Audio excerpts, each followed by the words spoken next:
আমার মনে হয় সংস্কার না, এটা হলো রিক্রুটমেন্টটা হলো করতে গিয়ে কিছু কিছু জায়গায় প্রতিবন্ধকতা ছিল। এই প্রতিবন্ধকতা গুলো আমরা আজিব সাহেব আপনি একটু বললে মানে ভালো হয়, যেহেতু ইয়োর ম্যাটার। আমি বলবো না, এটা শেষ হোক। আপনি আজকে আমরা যে বিষয়টা আগে শুনেছেন বোধহয়, ওটা 4000 এএসআই নিয়োগ দেওয়া হবে। এর মধ্যে 50% হবে সরাসরি আর 50% হবে পদোন্নতির মাধ্যমে।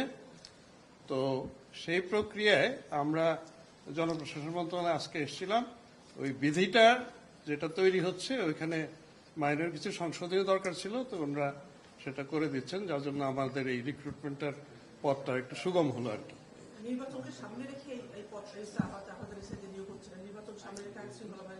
অবশ্যই আমরা অ্যাজ আর্লি অ্যাজ পসিবল করে ফেলতে চাই।